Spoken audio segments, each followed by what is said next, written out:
राधे राधे दोस्तों and welcome back to my channel Purnima Keshav blog. ओम आदित्याय नमः। आप सभी का दिन शुभ हो।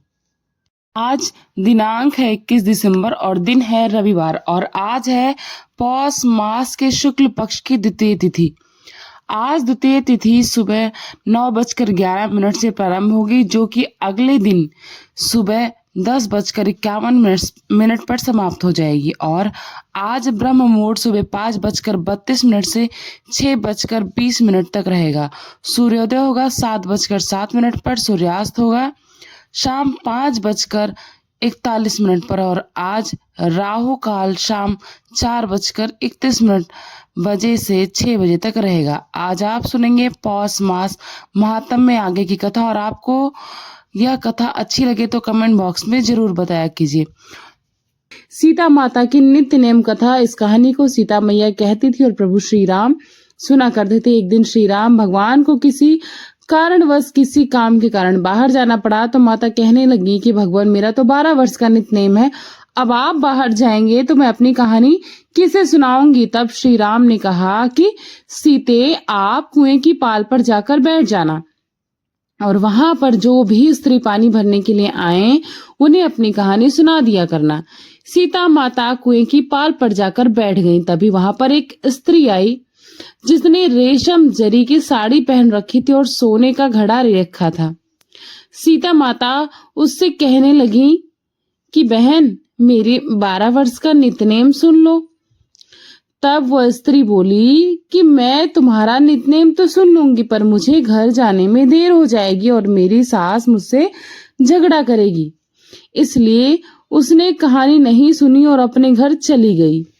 लेकिन उसके घर जाते ही उसकी रेशम जरी की साड़ी फट गई और उसका सोने का घड़ा मिट्टी के घड़े में बदल गया। जब सासू ने ये देखा तो पूछा कि बहू ये किसका दोष अपने सर पर लेकर आई है। तो बहू बोली माँ जी कुएं के पास एक औरत बैठी थी, उसने अपनी कहानी सुनने को कहा लेकिन मैंने नहीं सुना, मुझे देर हो रही थी, शायद ये उसी का फल मुझे मिला है। बहू की बात सुनकर अगले दिन वही साड़ी और वही घड़ा लेकर सासू कुएं की पाल पर गई। वहां पर सास को सीता माता वहीं बैठी मिली तो माता सीता ने कहा कि बहन मेरी 12 वर्ष की नित्यनेम की कहानी सुन लो। सासू बोली अरे एक बार छोड़ो, मैं तो 4 बार सुन लूंगी, आप सुनाओ।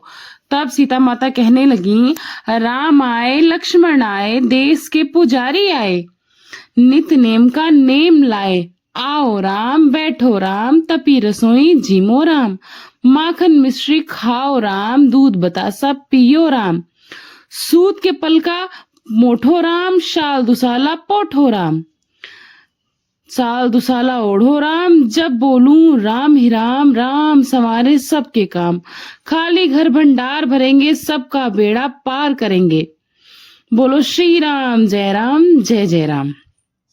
सासू बोली बहन कहानी तो बहुत अच्छी लगी। फिर कहानी सुनकर सासू अपने घर को चली गई और उसकी साड़ी फिर से रेशम जरी की और उसका घड़ा मिट्टी का जो था फिर से सोने के घड़े में बदल गया। जब घर पहुंची तो बहू ने कहा अरे माँ जी आपने ये सब कैसे किया। तब उन्होंने बताया कि जो स्त्री बैठी थी उससे मैंने कहानी सुनी और ऐसा हो गया। तब बोली आखिर वो कुएं की पाल वाली स्त्री कौन थी। तब सासू ने बताया कि वो स्त्री तो साक्षात सीता मैया थी और सीता मैया जो है पुराने से नया कर देती हैं, खाली घर में भंडार भर देती हैं, वह लक्ष्मी का वास घर में कर देती हैं क्योंकि वो स्वयं लक्ष्मी और मनुष्य की जो भी मनोकामना हो उसे पूर्ण कर देती हैं। बहू बोली माँ जी अगर ऐसी बात है तो मुझे भी ये कहानी सुना दो। तब सास बोली ठीक है तुम भी सुनो। फिर सास ने कहानी कहनी शुरू करी। राम आए लक्ष्मण आए देश के पुजारी आए, नित्य नेम का नेम लाए, आओ राम बैठो राम तपी रसोई जीमो राम, माखन मिश्री खाओ राम दूध बतासा पियो राम, सूत के पलका मोठो राम शाल दुसाला पोठो राम, शाल दुसाला ओढ़ो राम, जब बोलूं राम ही राम, राम संवारे सबके काम, खाली घर भंडार भरेंगे सबका बेड़ा पार करेंगे, श्री राम जय जय राम। बहू बोली कहानी तो बहुत अच्छी लगी माँ जी। तो सासू बोले ठीक है फिर हम ये कहानी रोज किया करेंगे। अब दोनों रोज सवेरे उठती नहा धोकर पूजा पाठ कर कर ये कहानी कहती। एक दिन पड़ोसन उनके घर में आँच मांगने आई और कहने लगे कि बहन मुझे थोड़ी सी आँच दे दो। तब बहू ने कहा कि बहन अभी तो हमारे यहाँ आग जली ही नहीं है। तब पड़ोसन ने पूछा तो तुम लोग सुबह 4 बजे से उठकर करते क्या हो? तब दोनों बताने लगे कि हम लोग सुबह उठते हैं, नहा धोकर पूजा पाठ करके नित्य नेम की कहानी सुनते हैं। पड़ोसन ने पूछा ये नित्य नेम की कहानी सुनने से तुम्हें क्या मिला? तब बहू और सास दोनों ने बताया कि नित्य नेम की कहानी सुनने से खाली घर में भंडार भर जाते हैं, सबकी मनोकामनाएं पूर्ण हो जाती हैं, जिसकी जो भी इच्छा हो वो पूर्ण हो जाती है, सारे दुख कट जाते हैं। तब बहू कहने लगी अरे अगर ऐसी बात है तो ये कहानी मुझे भी सुना दो। अगर मेरे भी दुख दूर हो गए तो मैं इस कहानी को हर एक व्यक्ति को सुनाऊंगी जो किसी भी तरह से दुखी है। तब सास बोली ठीक है सुनो।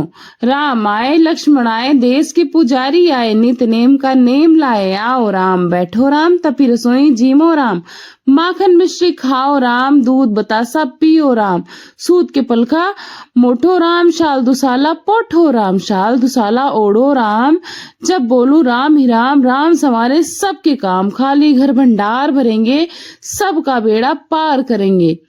बोलो श्री राम जय जय राम।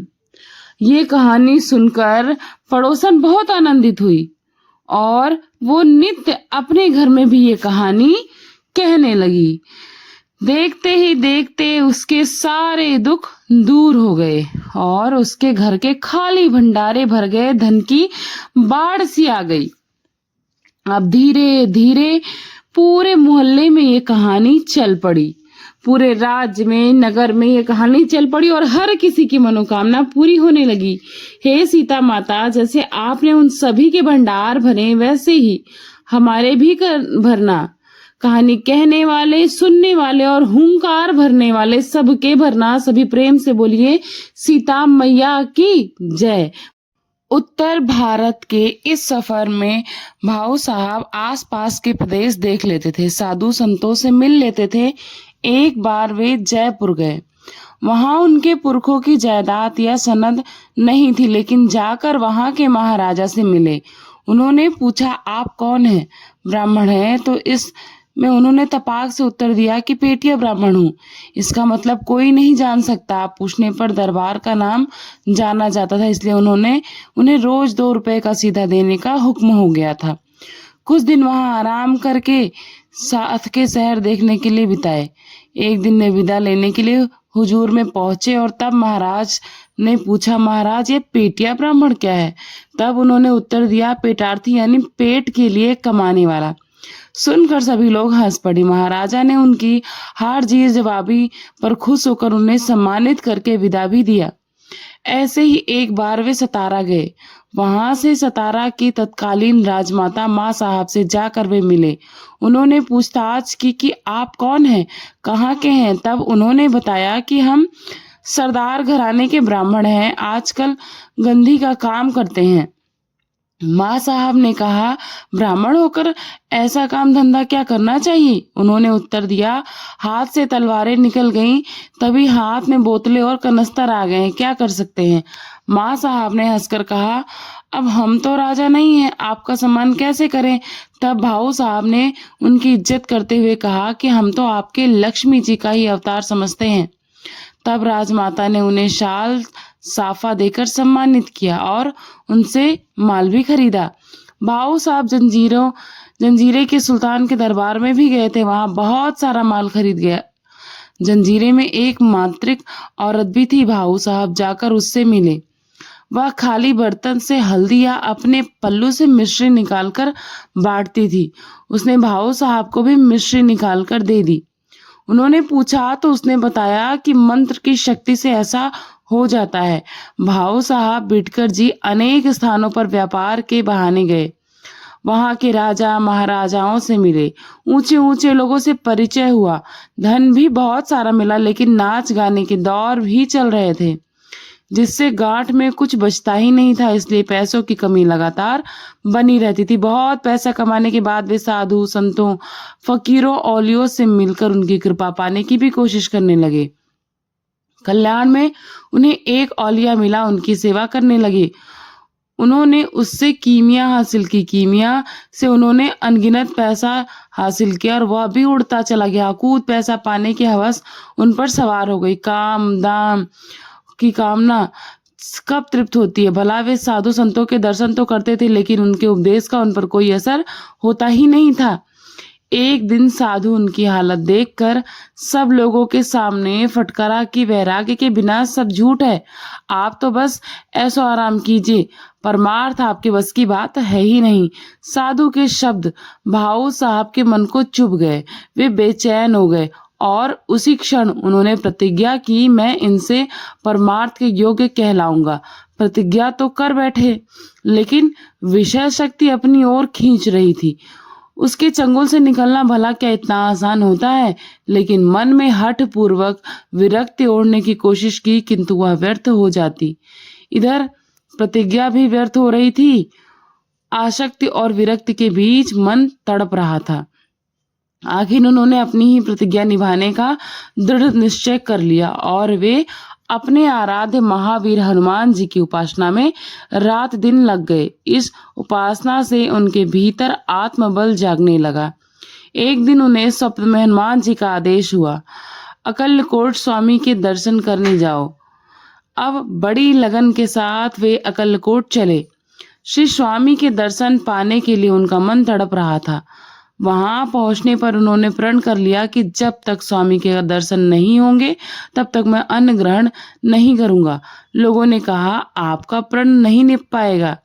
श्री स्वामी जी तो अभी अभी राजमहल में गए हैं और वहां जाने पर वे 10-15 दिन तक बाहर नहीं निकलते हैं, तो उनके दर्शन हो ही नहीं पाते हैं। अच्छा यही होगा कि आप प्रण की बात छोड़ दीजिए, अपना संकल्प तोड़ दीजिए। लेकिन श्री बीटकर जी ने कभी चूकना नहीं जाना था, प्रण निभाना ही होगा और वे अन्न त्याग करके सदगुरु को स्मरण करते रहे, वहीं बैठे रहे। इधर श्री स्वामी जी महाराज में शोर मचाने लगे, चीखने लगे कि हमें बंदी खाने में डालते और लोगों की तकलीफें उठानी पड़ती हैं। इतने दिन तक उन्हें दर्शन नहीं मिलते हैं। आसपास के लोगों पर उन्होंने गालियों की खूब बौछार कर दी। लोग उन्हें राजमहल के भीतर रोक रहे थे, लेकिन किसी की ना सुनते हुए महल की 4 दीवारी से कूदकर वे बाहर निकल आए और इधर उनके दर्शन से भक्तों को अपार संतोष हुआ। खबर मिलते ही श्री बीजकर श्री जी भी स्नान करके पूजा की सामग्री लेके श्री स्वामी जी के पास जाकर पहुंच गए। अनेक युगों से सदगुरु के दर्शन के लिए उनकी आत्मा तरस रही थी। गदगद होकर पूजा अर्पण करके उन्होंने स्वामी जी के चरणों में माथा रखा। श्री स्वामी जी ने पूछा, पैरों में क्यों पड़ते हो? तब उत्तर दिया, नींव मजबूत होनी चाहिए गुरुजी। तब उन्होंने उंगली से उठाते हुए और खूंटी पर टंगे मृगा जिनको दिखाते हुए कहा कि यह देखो। यह श्री बीचकर जी ने विनम्र भाव से पूछा, मैं तो अनजान हूं बस। तब क्या था, फिर तो धड़ाधड़ गालियों की बौछार होने लगी। सुनकर आसपास के लोग घबरा गए कि ऐसा लगा कि अब गाज गिरेगी। वहां श्री स्वामी जी के शिष्य चोलाप्पा और सुंदराबाई भी बैठे हुए थे। उन्होंने श्री बीटकर जी के हाथ पकड़कर सामने से हटाते हुए कहा कि आप गृहस्थ हैं, श्री स्वामी महाराज का क्रोध बरसेगा तो अनर्थ हो जाएगा, हट जाइए यहाँ से। लेकिन वे स्वामी जी के सामने से हटते ही नहीं थे, वहीं डट कर खड़े हो गए। आखिरकार बहुत देर क्रोध करने के बाद, गालियां बरसाने के बाद स्वामी जी ठंडे पड़ ही गए। उन्होंने कहा, अब यहाँ से चले जाओ, तुम्हारा काम बन गया। और उनकी कृपा प्रसाद पाकर रामचंद्र जी पुणे वापस लौट आए। सदगुरु समर्थ स्वामी जी ने निशाना साध कर बाण मारा था। अब श्री रामा गांधी या फिर श्री रामचंद्र बीटकर अपने आप में नहीं रहे। वे गुरु भक्ति के कारण पगला गए थे। उनकी वाणी मौन हो गई थी। अब कान सांसारिक बातें सुनने योग्य रहा ही नहीं था। उनके कान अब दुनिया की बातें सुनने के लिए नहीं बने थे। इधर उधर भटकने वाले पैर मानो हमेशा के लिए रुक गए थे। जवान पर श्री सदगुरु राई माई का जाप निरंतर चलने लगा। 1 साल जप में डूबे रहने पर माघी पूर्णिमा के दिन सदगुरु के दर्शन के लिए वे अक्कलकोट पहुंचे। उन्हें देखने पर श्री स्वामी जी ने कहा, आप गदरा गया है, पकेगा तो काम पूरा हो गया। सदगुरु ने आज्ञा पाकर वे लौट गए और गुरु स्मरण में खो गए। फिर 1 साल के बाद अगली माघी पूर्णिमा के दिन वे अक्कलकोट पहुंचे। इस तरह इस बार उन्हें गुरु का उपदेश पाने तक का वहां सेवा करने की ठानी थी। वे रात में गुरु के पैरों को दबाते थे।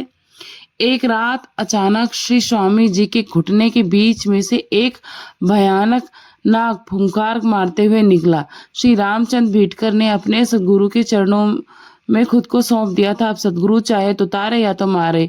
उन्होंने श्री स्वामी जी के पैर नहीं छोड़े, तब वे उठ गए और झल्ला कर बोले, तू बड़ा राक्षस है, जिन है क्या? श्री भीटकर जी को एक शर्त तो लग गया, सदगुरु कहीं श्राप तो नहीं दे रहे। इतने में उन्होंने गुस्से में कहा, जिन राक्षस निकल जाए यहाँ से। और उन्होंने अपने उसके मुंह पर एक तमाचा भी जड़ा। तमाचा पाकर श्री भीटकर जी सुध-बुध खोकर गिर पड़े। फिर किसी ने उन्हें अलग कमरे में ले जाकर सुला दिया। अगली सुबह जब वे जागे, आनंद में डूबते उतरते थे। सदगुरु का तमाचा खाते ही अहंता मर गई। अब वे पहले के श्री भीटकर जी रहे ही नहीं थे, उनका नया जन्म हो गया। वे श्री स्वामी जी के दर्शन करने पहुंचे तो बोले, अब तेरे बाप का लेना देना क्या बचा है, जाओ सेवा बनाओ। श्री स्वामी जी ने सहस्त्र भोजन का आयोजन करने का आज्ञा दे दी। अब गुरु के सहस्त्र भोजन की आज्ञा कैसे पूरी हो? गांठ में इतने पैसे ही नहीं थे कि वे साथ में इत्र तो लाए थे, लेकिन अकलकोट रोड स्टेशन से घोड़े पर सवार होकर आ रहे थे कि बीच रास्ते में घोड़ा बिगड़ गया था और इत्र का संदूक नीचे गिरकर सारी शीशियां टूटकर सारा इत्र भी बिखर गया था। अब क्या करें? उन्होंने अकलकोट के राजा के दीवान साहब की पहचान पर एक व्यापारी से माल उधार लिया और सहस्त्र भोजन कराया। सबको 4-4 आने की दक्षिणा भी दी। श्री स्वामी महाराज जी ने कहा, हमें भोजन तो खिलाया, दक्षिणा नहीं दी। बच्चा दक्षिणा देगा तो बहुत देगा। श्री भीटकर महाराज ने सोचा कि श्री स्वामी जी की दक्षिणा में बहुत बड़ी रकम मांगेंगे, कोई बात नहीं। उन्होंने कहा, आपकी आज्ञा सिर आंखों पर है। लेकिन श्री स्वामी जी ने नहीं माना। वे बोले, अब झूठ क्यों बोलते हो? तुमसे दक्षिणा नहीं दी जाएगी, ऐसा वचन दे दो। श्री भीटकर महाराज ने उनके हाथ पर हाथ रखकर 3 बार वचन दिया। तब श्री स्वामी समर्थ महाराज ने कहा, तुम जो जड़ी बूटियों की कीमिया यानी सोना बनाने की कला करते हो, वे आज से बंद, आज से आगे नहीं करोगे। यही हमारी गुरु दक्षिणा होगी। कीमिया से उनकी जिंदगी आराम से कट रही थी, वही सबसे बड़ा सहारा था, और जब वही बंद हो जाएगा तो फिर क्या होगा? दूसरा कोई होता तो सुनकर हिचकिचा जाता, लेकिन श्री भीटकर महाराज ने गुरुनिष्ठा में अटल होकर बिना सोचे विचारे आपकी आज्ञा से आंखों पर कहकर ये वचन दे दिया, उन्हें आगे कुछ नहीं करूंगा, ये बोला।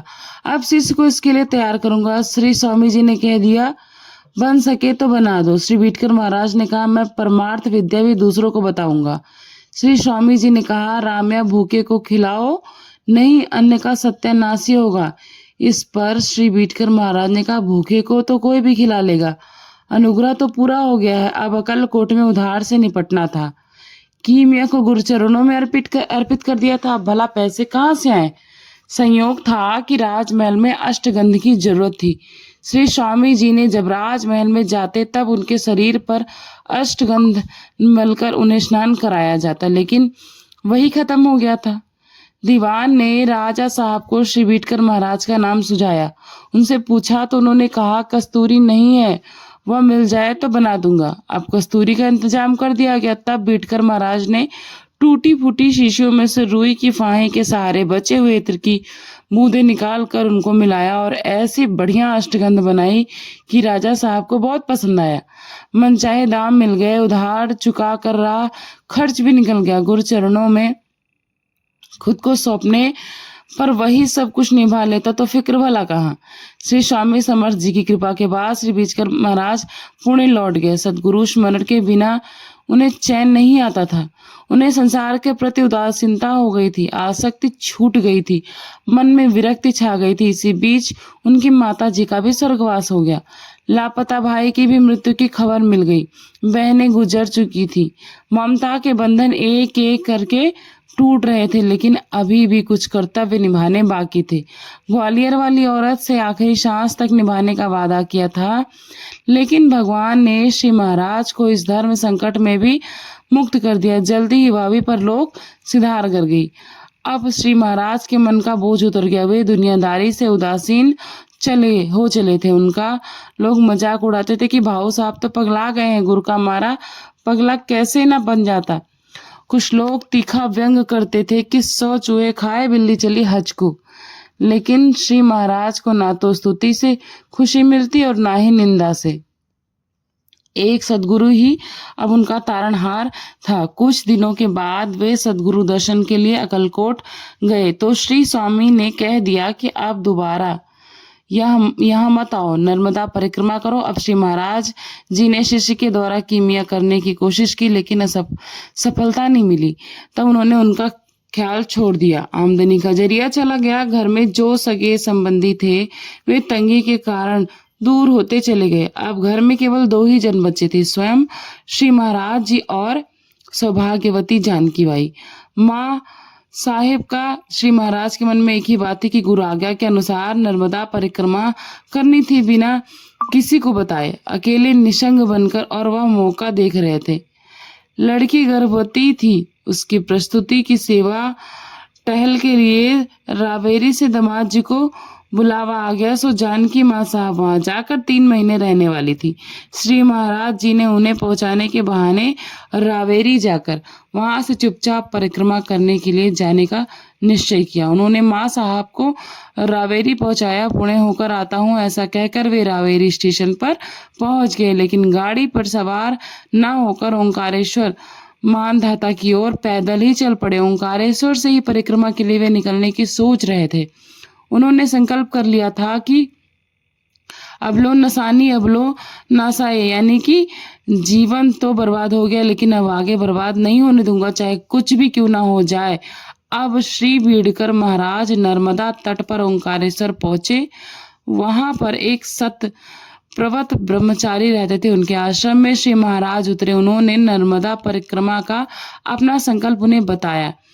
उनके पास कपड़े, जूते आदि सब चीजें उनको सौंप दिया और कहा कि अगर हम जिंदा लौटे तो यह चीजें हमें लौटा देना। ब्रह्मचारी ने उन्हें नर्मदा परिक्रमा के नियम बताए कि नर्मदा का तीर छोड़कर नहीं चलना चाहिए और दिन में कम से कम 1 बार नर्मदा का जल पीना चाहिए। उन्होंने यह भी बताया कि राह में टीले पर एक गोसाई रहता है, वहां किसी को भी सहारा नहीं देता। आगे चलकर पथरगी गिर गोसाई का बड़ा मठ है, वहां बड़ा घमंडी है। वह ब्राह्मणों का जनेऊ तोड़कर उन्हें अपमानित करता है, इसलिए उसके पास मत जाना। श्री महाराज उनसे विदा लेकर अब नंगे पांव चल दिए। उनके पास पहनने के लिए तंग धोती और एक गमछा, बस यही 2 चीजें थी। यद्यपि ब्रह्मचारी स्वामी ने श्री बीचकर महाराज को टीले पर रहने वाले गोसाई से और पत्थर की गोसाई से दूर रहने के लिए कहा था, लेकिन महाराज देखना चाहते थे कि कौन कितने पानी में है, इसलिए समझबूझ के 60 टीले वाले गोसाई की पर्णकटी पर वे पहुंच गए। कहीं कोई नहीं था तो जोर जोर से पुकारने लगे। तभी वह गोसाई गुस्से में भरकर गालियों की बौछार करते हुए चिमटा लेकर मारने को दौड़ा। उसकी नींद में खलल पड़ गया था, इसलिए वह भला बुरा बक रहा था। श्री महाराज चुपचाप खड़े थे। गोसाई आपे से बाहर हो गया और उसने उन्हें निकल जाने को कहा। तब श्री महाराज ने विनम्रता से कहा कि मैं ब्रह्मा प्राप्ति के लिए परिक्रमा कर रहा हूँ, आप जैसा कोई गुरु मिल जाए तो चेला बनने के लिए तैयार हूँ। तब वो बोले, चेला बनना है तो बातें बताने से काम नहीं चलेगा, तन मन धन सब कुछ गुरु को समर्पण करना पड़ेगा, गुरु की सेवा करनी पड़ेगी, बहुत जन्मों का वह काम है। फिर वह श्री महाराज को डराने के लिए उपदेश की बड़ी बड़ी बातें कहने लगा, लेकिन वे टस से मस नहीं हुए। उन्होंने सेवा करने की इच्छा जाहिर की। दोपहर की धूप चिलचिला रही थी। गोसाई ने श्री महाराज के खाने पीने की कोई फिक्र ना करते हुए एक बड़ा सा घड़ा लेकर उनको सामने रख दिया और नर्मदा का पानी लाने की आज्ञा दी। श्री महाराज दृढ़ निश्चय और जबान के बड़े पक्के थे। भूखे प्यासे थे, आव देखा न ताव, घड़ा उठाकर वे नदी की ओर चल दिए। अब क्या था, उस दोपहर तपी हुई रेत में उनके पांव जलने लगे। दौड़कर वे पानी के पास पहुंचे और उसमें कूद पड़े। नहाकर पानी पी लिया, वे तरोताजा हो गए। फिर पानी भरकर घड़ा कंधे पर रखा। लौटने लगे तो पैर रेत में फंस रहे थे और जल रहे थे, लेकिन सद्गुरु का स्मरण करते हुए वे जैसे तैसे तेजी से लौटने लगे। उन्हें कमजोरी और जलन के कारण चक्कर आ गया और घड़ा नीचे गिरकर टूट गया। फिर भी धीरज बांधकर वे सद्गुरु का स्मरण करते हुए चले जा रहे थे। एक पेड़ के नीचे जाकर बैठे। इधर उस गोसाई की नित्य पूजा में जो गोपाल कृष्ण की मूर्ति थी वह कांपने लगी। उसे देखकर गोसाई घबरा गया। मूर्ति में से आवाज निकली, मुझे पानी लाने को कहते हो क्या? अपने आराध्य स्वयं गोपाल कृष्ण की बात सुनकर गोसाई पछताने लगा और उनसे क्षमा याचना करते हुए श्री महाराज को ढूंढने के लिए दौड़ा। उस गोसाई को दौड़ते हुए आते देख इधर श्री बीटकर महाराज जी सकपका गए। सोचने लगे कि अब बिगड़ैल गोसाई न जाने क्या क्या जुर्म उठाएगा, इसलिए वे सद्गुरु का नाम स्मरण करते हुए चुपचाप बैठे रहे। गोसाई ने आते ही श्री महाराज को तो पैर पकड़ लिए और क्षमा भी मांगी। उसने सारी बातें उन्हें बताई और फिर वह उन्हें लेकर अपनी कुटिया में आ गया। श्री महाराज को कुटिया में लाने पर गोसाई ने उनके खाने पीने का प्रबंध किया और उनका शिष्य बनकर उनकी खूब सेवा करने लगा। वह गोसाई कोई दुष्ट नहीं था, बल्कि वह तो भगवान का परम भक्त था। वह रात में पैरों में घुंघरू बांधकर बड़े प्रेम से भगवान के सामने नाचता था कि गोपाल कृष्ण की मूर्ति भी बड़ी बनकर उसकी ओर देखते देखते मुस्कुराते मुस्कुराते नाच उठती थी। बड़ी रात तक वह अपने आराध्य को रिझाने के लिए नाचा करता था, इसलिए उसे दिन में नींद आती थी और वह यह रहस्य किसी को मालूम नहीं था, न समझाता था। इसके लिए वह किसी को भी अपने पास ठहरने नहीं देता था और अगर कोई आए तो उसे गालियां देकर भगा देता था। उसका भगवत प्रेम देखकर श्री महाराज को बड़ी प्रसन्नता हुई।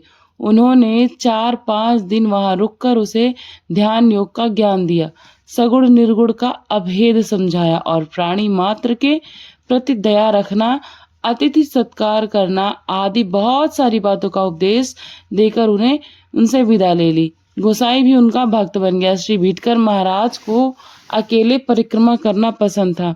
उन्हें दूसरी परिक्रमा करने वालों के साथ चलना बिल्कुल भी पसंद नहीं था, इसलिए वे अकेले ही परिक्रमा करते थे। उनमें वे राघव चैतन्य नाम से जाने जाते थे। उनकी कीर्ति पत्थर गिर बाबा ने सुन ली। वह योगी थे, लेकिन अभी उसे पूर्णावस्था प्राप्त नहीं हुई थी और वह अपने गुरु की समाधि स्थली पर बड़े ठाठ बाट से रहता था। उसके सद्गुरु पूर्ण योगी बने थे और वे समाधस्थ हुए थे।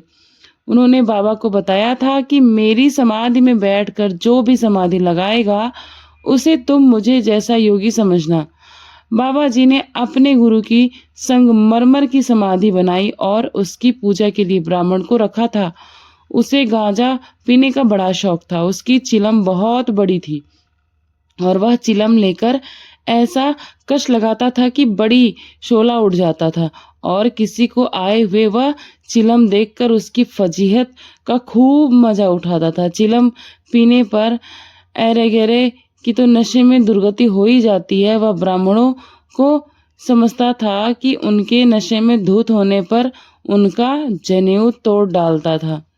श्री महाराज के आने पर बाबा ने उसकी भी फजीहत करने की ठानी और शिष्य से चिलम बनाकर उनके हाथ में थमा दी। श्री महाराज यात्रा के कारण कमजोर पड़ गए थे, लेकिन उन्होंने बिना डगमगाए, बिना हिचकिचाहट के वह बड़ी चिलम उठा ली और अपने सद्गुरु का स्मरण करते हुए एक जोरदार कश लगाया तो चिलम में से उससे भी बड़ा शोला उठा। यह देखकर बाबा ने उसे शाबाशी दी और उन्हें अपने झूले पर बिठा लिया, खूब आदर किया। श्री महाराज ने 2-4 दिन वहां रहकर देखा कि पत्थरगीर बाबा मठ श्री ऐशो आराम और अहंकार के माया जाल में डूब गया है, योगी होते हुए भी भोगी बन गया है। उन्होंने उसके गुरु के समाधि मंदिर में खुद समाधि लगाने की सोची। उन्होंने ब्राह्मण पुजारी को बता दिया, लेकिन बाबा के डर से वह घबरा गया। श्री महाराज समझा बुझा कर समाधि के स्थान में प्रवेश किए और वे समाधि लगाकर बैठ गए। किसी को पता नहीं चल पाया। श्री महाराज के दिखाई ना देने से इधर पत्थरकेर बाबा बेचैन हो गए। श्री महाराज के साथ खाने पीने और चिलम पीने में उन्हें बड़ा मजा आता था। दूसरे दिन बाबा के सामने सपने में आकर महाराज ने कहा, मैं समाधि मंदिर में समाधि लगाकर बैठा हूँ। बाबा जी ने समाधि मंदिर का द्वार खोलकर देखा तो श्री महाराज समाधि में लीन थे। उन्हें देखकर बाबा को परमानंद प्राप्त हुआ। उनके गुरु ने कहा कि मेरी समाधि में जो भी समाधि लगाकर बैठेगा उसे तुम मुझ जैसा ही समझो। अब तो बाबा जी को स्वयं अपने सदगुरु को पाने का आनंद प्राप्त हुआ। सारा अहंकार गल गया, उनके चरणों में से लौट गया। फिर बाबा जी ने बड़े आदर से श्री महाराज को अपने यहाँ रख लिया। उसने योग मार्ग के बारे में अपनी कठिनाई बताई। श्री महाराज ने उनका भी समाधान किया। बताया कि तपस्या से सिद्धियां प्राप्त होती हैं, लेकिन वे योगी को भरमाती और ठगाती भी हैं। मन की आसक्ति छूटे बिना योग की सिद्धि कभी नहीं होती है। तुम अहंकार छोड़कर स्वयं का अनुसंधान करो। बाबा जी को सच्चे योगी से उपदेश पाने का बड़ा ही आनंद प्राप्त हुआ। अपने किए पर उन्हें पछतावा होने लगा। फिर श्री महाराज ने समाधि की पूजा करने वाले ब्राह्मण शिष्य को भी उपदेश दिया कि यहाँ ना उलझकर ध्यान मार्ग को अपनाओ। फिर परिक्रमा करने के लिए आगे बढ़ गए। श्री महाराज कभी परिक्रमा करने वाले लोगों के साथ हो लेते थे तो कभी अकेले निकल पड़ते थे। एक बार दूसरे लोगों का साथ छोड़कर वे अकेले ही चल निकले। 8 दिन कुछ नहीं खाया, कुछ नहीं पिया। वे घने जंगल में से गुजरने लगे। सूरज डूब चुका था और अंधेरा उतरने लगा था। तब उन्हें एहसास हुआ कि सामने की कगार तो टूटी हुई और कोई 40 फीट नीचे एक छोटी सी नदी आकर नर्मदा में मिल रही है। इधर उधर देखा तो घनी झाड़ियां थी। आगे या पीछे जाने का कोई रास्ता ही नहीं था और डरावना अंधेरा गहरा रहा था। कोई चारा नहीं बचा था। रात के अंधेरे में खूंखार दरिंदे बाहर निकलेंगे, कहीं उनका शिकार बनना तो नहीं पड़ेगा। सदगुरु का स्मरण करके श्री महाराज ने वहां एक बड़े पत्थर को साफ किया। अचानक सफाई करते समय लोहे का एक बड़ा सा टुकड़ा मिल गया। इसे सदगुरु की कृपा समझकर उन्होंने उसे हाथ में उठा लिया। उस टुकड़े को पत्थर पर घिसकर साफ किया और चकमक चकमक के सहारे चिंगारी निकलकर आग जलाई। गर्माहट पाकर कुछ अच्छा लगा। उसी धोनी के पास बैठकर विधान्यायन में डूब गया। आधी रात जब सुध आई तो लगा कि धोनी के पास कोई उधर बैठा हुआ है। घास फूस डालकर आग सुलगाई तो देखा सामने एक बड़ा कदावर शेर बैठा हुआ था। नजर आते ही श्री महाराज को तो काटो तो खून नहीं। उन्होंने एक क्षण में अपने आप को संभाला। बिना डगमगाए पवन स्थिर करके वे उसकी पीठ पर नजर गड़ाए रहे। इतने में ही शेर ने मुंह मोड़ लिया। रात के उस अंधेरे में उसकी दहाड़ सुनकर घबरा गए, लेकिन हठपूर्वक उन्होंने अपनी नजर उसकी आंखों में गड़ाई। तब वह बिधक गया और गर्जना करते हुए पूंछ पटक पटक कर घूमने लगा। कभी लगता था कि अब वह श्री महाराज पर टूट पड़ेगा। आखिरकार वह दहाड़ते हुए और धूनी पर छलांग लगाते हुए आंखों से ओझल हो गया। सदगुरु की दया देखकर उनकी आंखों में आंसू उमड़ पड़े। भूख प्यास की खूब लगी हुई थी, लेकिन कोई सहारा था ही नहीं। सदगुरु का चिंतन करते हुए न जाने उन्हें कब नींद आ गई। सुबह जब आंख खुली तब थोड़ा सा राहत महसूस हो रही थी, ताजगी लग रही थी। उन्होंने आसपास देखा तो टूटी हुई कगार थी। उन्हें बहुत जोर से प्यास लगने लगी थी। कगार के नीचे रेत थी। सदगुरु का स्मरण करके वे उस रेत में कूद पड़े। मुलायम रेत होने के कारण उन्हें कोई चोट भी नहीं आई। फिर उन्होंने जी भरकर पानी पिया। वहां ऊपर कैसे पहुंचे? आखिर वे नदी के किनारे किनारे चलने लगे। झाड़ियां पार करने के बाद उन्होंने देखा कि रेत में तो 2 गुने आकार के लंबे चौड़े पैरों के निशान उभरे हैं। लगा कि पास में कोई आदमी रहता है और उन्हीं पद चिन्हों की लेते लेते रथ वे पीछा करते करते आगे बढ़े तो देखे कि एक गुफा के सामने वे पहुंच चुके हैं। गुफा बड़ी सरकारी थी। उसमें अंधेरा छाया हुआ था। हिम्मत बांधकर वे आगे बढ़ते गए। कुछ दूरी पर रोशनी दिखाई दी और वे खुली जगह में पहुंच गए। वहां पर अच्छी पंग डिंडलियां थी। आश्रम के द्वार पर वही रात वाला शेर आंखें मूंद कर बैठा हुआ था। अब उन्होंने एहसास किया यह तो सदगुरु की ही लीला है। वे उनके चरणों में लौट गए, देखा कि स्वयं सदगुरु श्री स्वामी समर्थ ही वहां विराजमान है। वे उनके चरणों से लिपट गए, आनंद आंखों से आंसू निकलने लगे, सदगुरु के पांव पकड़ने लगे। स्वामी समर्थ ने उनकी पीठ थपथपाते हुए कहा कि बेटे, डरने की तो कोई बात ही नहीं है। वे तिरोधान हो गए हैं। सदगुरु के दर्शन से अब वे निश्चिंत हो गए और आगे बढ़ गए। दूर तक फैली घनी झाड़ियां, फूलों से लदे पेड़, लताएं और कगार के पत्थरों से रिसने वाले सोते देखकर श्री महाराज फूले ही नहीं समा रहे थे। उन्होंने चारों ओर ढूंढा तो कगार की एक छोटी सी गुफा में एक कदावर योगीराज ध्यानस्थ बैठे हुए थे।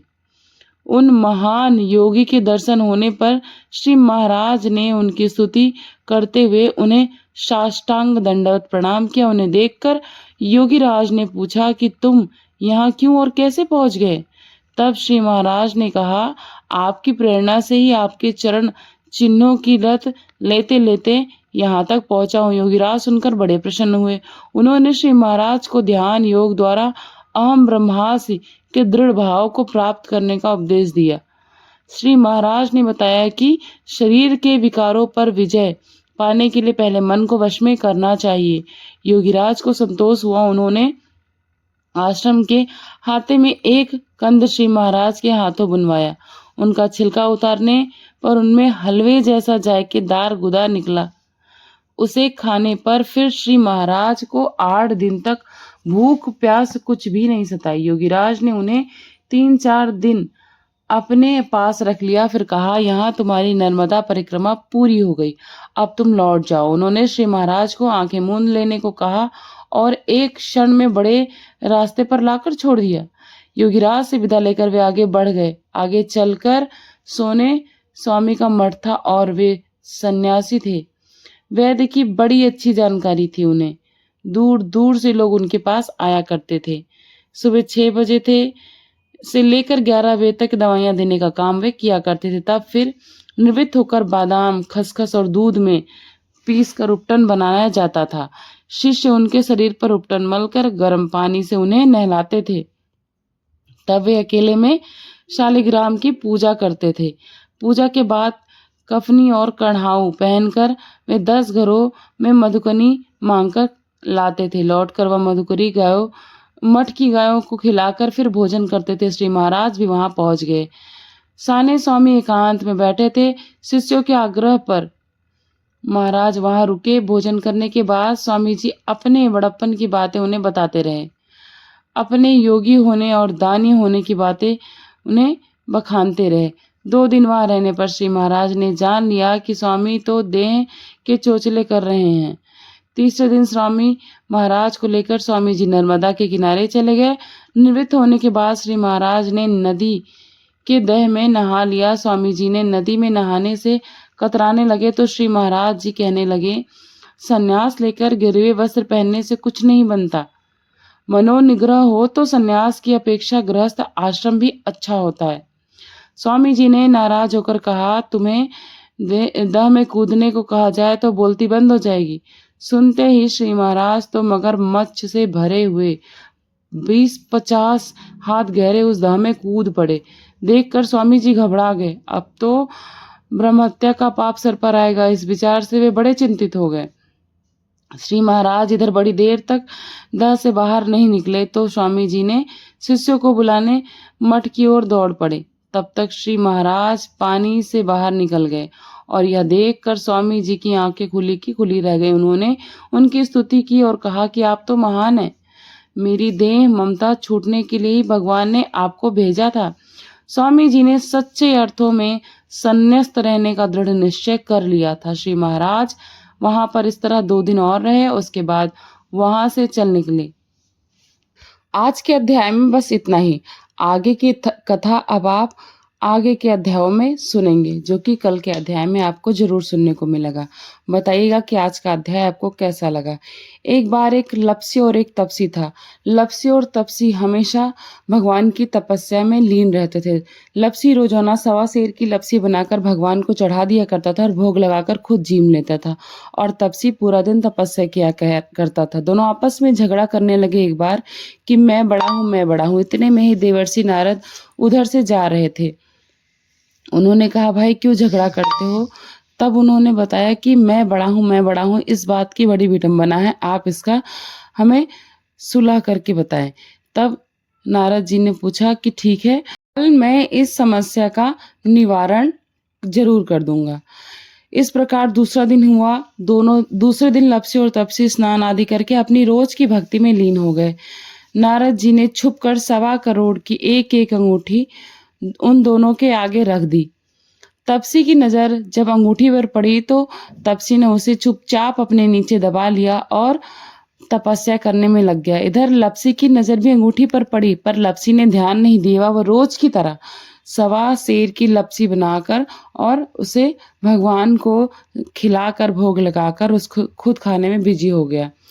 फिर दोनों ने अपनी पूजा खत्म की। जब नारद जी आए तो दोनों ने पूछा, अब बताइए कि हम दोनों में कौन बड़ा है? तब नारद जी ने तपसी से कहा कि खड़े हो जाओ। खड़े हो गया तो उसके नीचे से जब अंगूठी निकली तो नारद जी ने तपसी से कहा, तपस्या करने के बाद भी तुम्हारा चोरी करने की आदत नहीं गया। तुम्हारा मन चोरी और लालच में लीन है, इसलिए तुम बड़े हो ही नहीं सकते और तुम्हें इस तपस्या का फल भी नहीं मिलेगा।